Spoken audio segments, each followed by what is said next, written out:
आशा की किरण, आशा की किरण।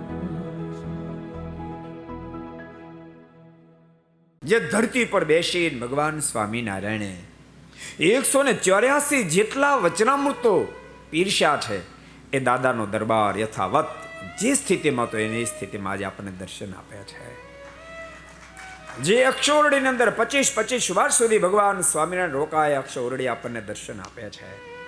ભગવાન સ્વામિનારાયણે સ્વયં જે મંદિરનું ખાતમુહૂર્ત કર્યું અને પોતે જ આ ગોપીનાથજી મહારાજની સ્થાપના કરી, એ મંદિર એ ગોપીનાથજી મહારાજ દિવ્ય દર્શન આપ્યા છે. જે ધરતી પર આ લોકમાંથી વિદાય લીધા બાદ ભગવાન સ્વામિનારાયણનો અગ્નિ સંસ્કાર કરવામાં આવ્યો, એ ધરતી પર દિવ્ય મંદિર આપણને દર્શન આપ્યા છે. ભક્તો, બહુ દિવ્ય સ્થાન, અતિ દિવ્ય સ્થાન, જિંદગીમાં એકવાર દર્શન કરજો. ભગવાન સ્વામિનારાયણના આશ્રિત ભક્તો તો જાશો જ, પણ એના સિવાય પણ ધર્મ પ્રેમી તમામ જનતાને કહું છું, એકવાર ગઢપુર તમે દર્શન કરશો. ભક્તો, યાદ રાખજો, આ દુનિયાની ભવ્યતાવાળી વસ્તુ તો હજારો લાખો મળી શકે, અને ભૂલતા નહીં, તમે ગમે તેટલી ભવ્ય વસ્તુ તમે લાવશો, ગમે તેટલો શ્રેષ્ઠ બંગલો બનાવશો, તમારા બંગલા કરતાં બીજો શ્રેષ્ઠ બનાવશે. આ દુનિયાનું કોઈ પણ ભવ્ય સ્થાન તમે ઊભું કરશો, આજની તો 5 વર્ષ પછી, 25 વર્ષ પછી તમારા ભવ્ય સ્થાન કરતાં કોઈ શ્રેષ્ઠ સ્થાન બનાવશે.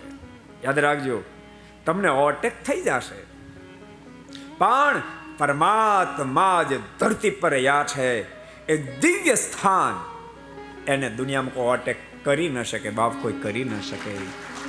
સ્વયં ભગવાન શ્રીએ જાતે મંદિરો બંધાય. તમે કલ્પના તો કરો, કદાચ માનો કે ભવિષ્યમાં સમૃદ્ધિઓ આવશે, આના કરતા અનેક ગણી સમૃદ્ધિઓ આવશે.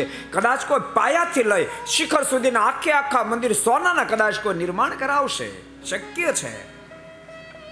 પણ આખા સોનાના મંદિરો નિર્માણ કરાવે તો બાપ ભગવાન સ્વામિનારાયણે જાતે બાંધેલા મંદિરોની સમકક્ષ ક્યારે થઈ ન શકે એવા દિવ્ય મંદિર, એના દર્શન આપણને થાય છે. માટે કહું છું, એકવાર ગઢપુર જરૂર દર્શન કરવા માટે જાજો. ભવ્યતામાંથી થોડાક પાછા વળો, દિવ્યતા સામે દ્રષ્ટિ નાખો. ભવ્યતા મોક્ષ કરતા નથી બનતી બાપ, દિવ્યતા આપણને પ્રભુ પદ અપાવી શકે છે.